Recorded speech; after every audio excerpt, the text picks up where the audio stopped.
बिस्मिल्लाहिर्रहमानिर्रहीम, अस्सलाम वालेकुम। जी तो दोस्तों, मेरी आज की वीडियो का टॉपिक इस्तांबुल टर्की का जो वर्क परमिट है इसके रिलेटेड है। पिछली वीडियो इसी के रिलेटेड अपलोड की थी तो बहुत ज़्यादा क्वेश्चन हुए, काफ़ी लोगों ने इंटरेस्ट लिया और काफ़ी क्वेश्चन किए कि किस तरह क्या क्या और इसके फ़वाइद क्या हैं और किस तरह हम ये ले सकते हैं। मैं इस वीडियो में आज आपको डिटेल से बताऊंगा कि वर्क परमिट एक्चुअल में आपको इशू कैसे होगा, आप कैसे टर्की में आ सकते हैं। कोई ट्रैवल करने वाला है पाकिस्तान से, इंडिया से, श्रीलंका, बांग्लादेश, नेपाल से, तो वो कैसे इस्तांबुल में आएगा, टर्की में आएगा और आने के बाद उसका प्रोसेस क्या होगा, इसका जो सारी इनपुट आउटपुट जो बेनिफिट्स हैं, इसके फ़वाइद, इसके नुकसानात, वो मैं आपके साथ शेयर करता हूं। तो सबसे पहले तो लोगों के माइंड में ये क्वेश्चन है कि जब भी वर्क परमिट का नाम आता है तो लोग ये डर जाते हैं कि पहले एडवांस पेमेंट देना पड़ेगी और उसके अलावा जो है हमारे साथ स्कैम हो जाएगा। तो जो लोग ये सोचते हैं कि हमारे साथ स्कैम हो जाएगा तो उनके लिए भी एक ऑप्शन है। जो लोग डायरेक्ट वर्क परमिट लेकर आना चाहते हैं उनके लिए भी ऑप्शन है।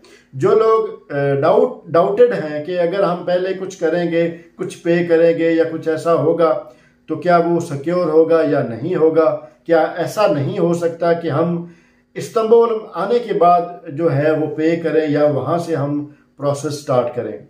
तो सबसे पहले मैं उनके लिए, जो डाउटेड हैं उनके लिए मैं बता दूं कि जो टर्की में वर्क परमिट लेना चाहते हैं तो उसका भी एक प्रोसेस है। उसका प्रोसेस ये है कि वो अपने अपने कंट्री से, अगर कोई पाकिस्तानी है तो पाकिस्तान से, इंडिया से, इंडियन है तो इंडिया से, श्रीलंका, बांग्लादेश या जहां भी वो रह रहे हैं वहां से वो टर्की के लिए विजिट वीज़ा लेकर इस्तांबुल में आ जाएं। यहाँ पे आने के बाद जो उनका प्रोसेस होगा वो यूं होगा कि वो TRC टूरिज्म की अप्लाई करेंगे, ठीक है। विजिट वाली जो है वो शॉर्ट टर्म, जो शॉर्ट टर्म है TRC वो अप्लाई करेंगे। वो बेशक 6 मंथ की अप्लाई करें, बेशक 1 ईयर की अप्लाई करें। जब उनकी वो TRC बन जाएगी, क्योंकि यहाँ तक वो अपना खुद प्रोसेस करेंगे TRC के लिए, वीज़ा के लिए, तो जब उनकी TRC बन जाएगी तो उसके बाद फिर वो अहल हो जाएंगे किसी भी कंपनी की तरफ से वर्क परमिट अप्लाई करने के लिए। सपोज दैट जब वो उनकी TRC आ जाएगी तो वो जिस कंपनी में वर्क परमिट लेना चाहते हैं वो उस कंपनी में जाएंगे, जॉब ज्वाइन करेंगे और उनको अपने सारे डॉक्यूमेंट्स देंगे, तो वो फिर आगे उनका प्रोसेस स्टार्ट करेंगे और इस तरह उनको एक कार्ड की सूरत में, TRC की सूरत में एक वर्क परमिट इशू करवा दिया जाएगा 1 साल का। अब आ जाते हैं जी जो रिस्क लेना चाहते हैं, जो सोचते हैं कि हम पाकिस्तान या इंडिया से ही जो है वो ये प्रोसेस स्टार्ट करके आए। तो उनका प्रोसेस ये होगा कि उनको कंपनी के डॉक्यूमेंट सेंड किए जाएंगे, कंपनी की तरफ से एक वर्क परमिट जो होगा वो पेपर वो इशू किया जाएगा और वो अपने बाकी डॉक्यूमेंट्स जो वीज़ा की रिक्वायरमेंट के लिए ज़रूरी होते हैं वो डॉक्यूमेंट्स एम्बेसी में सबमिट करवाएंगे और उनको वर्क परमिट या बिजनेस वीज़ा इशू किया जाएगा। और जब वो इस्तांबुल में आ जाएंगे तो वही कंपनी उनका जो है आगे नेक्स्ट TRC वर्क परमिट का प्रोसेस स्टार्ट करेगी और इस तरह उनको 1 साल की TRC वर्क परमिट की इशू हो जाएगी।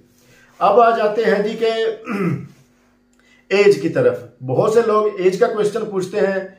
एज इसमें अंडर 40 जो है वो मोस्टली एक्सेप्टेबल है। मैंने ये भी देखा है कि +40 भी वर्क परमिट इशू हुए हैं, काफी लोगों के मैंने देखे भी हैं +40 के।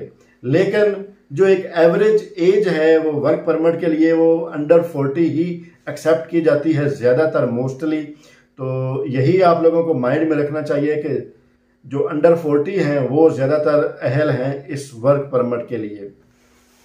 अब अगर मैं आपको डिटेल से बताऊं कि इसके फ़वाइद आपको क्या हैं और जो आपने वर्क परमिट पे इन्वेस्ट किया है वो आप कितने अरसे में आप इसकी रिटर्न ले सकेंगे, और उसके अलावा जो आपका फ्यूचर प्लान है यूरोप मूव होने के लिए तो वो उसमें किस हद तक कारआमद है, तो वो भी मैं आपको आज अभी इस वीडियो में बताता हूं कि जो वर्क परमिट के लिए आप इन्वेस्ट करेंगे वो तकरीबन कोई 3 से 4 माह के अंदर अंदर आपकी सारी रिकवरी आपकी जॉब की सूरत में आपको वापस मिल जाएगी। जो आपने वर्क परमिट पे इन्वेस्ट किया होगा, जो आप टिकट बाय करके आए हैं, जो आपने वीज़ा लिया है, जो आपने वर्क परमिट लिया है, तो जो उसके सारे अखराजात हैं वो आप 3 से 4 माह में आपको वो वापस रिटर्न हो जाएंगे और 1 साल की आपको TRC मिलेगी वर्क परमिट की। और जो सेकंड रिन्यूअल होगी वो आपकी फ्री होनी है, वो कंपनी की तरफ से होनी है। उसके लिए आपने कोई किसी किस्म का कुछ भी पे नहीं करना। जो भी टैक्स पे करना है, जो भी उसकी फीसेस पे करनी है, वो कंपनी ने पे करनी है रिन्यूअल के वक्त। वो आपने उसके ऊपर एक जो लीरा है, $1 है, वो भी इन्वेस्ट नहीं करना। तो ये मत सोचिएगा कि नेक्स्ट ईयर फिर हम इतना खर्चा करेंगे, 3-4 माह बाद, तो 3-4 माह बाद फिर उसकी रिकवरी होगी। तो एक दफ़ा ही की इन्वेस्टमेंट है, उसके बाद कंपनी ही आपको इशू करवा के दिया करेगी। अब आ जाता है जो लोग आगे यूरोप मूव होना चाहते हैं, तो वर्क परमिट के बिहाफ पे जो वीज़ा है वो आपको आसान हो जाता है। 99.9% आपको वीज़ा इशू टूरिज्म के लिए वीज़ा इशू हो जाता है। उसके लिए फिर आपको क्या करना पड़ेगा, जब आप टर्की में आ जाएंगे आपको एक अकाउंट भी ओपन करना पड़ेगा और जो आपकी पे हुआ करेगी वो डायरेक्टली आप अपने अपने अकाउंट में ट्रांसफ़र करवाया करें। बाई हैंड आपने नहीं लेनी, कंपनी भी आपको अकाउंट में ही ट्रांसफ़र करेगी अगर आप उनको ये कहें कि हमने अपने अकाउंट में लेनी है। तो ये प्लस पॉइंट होगा। तो वर्क परमिट और बैंक स्टेटमेंट, ये 2 चीज़ें काफ़ी होती हैं किसी भी यूरोपियन कंट्री का टूरिज्म वीज़ा लेने के लिए।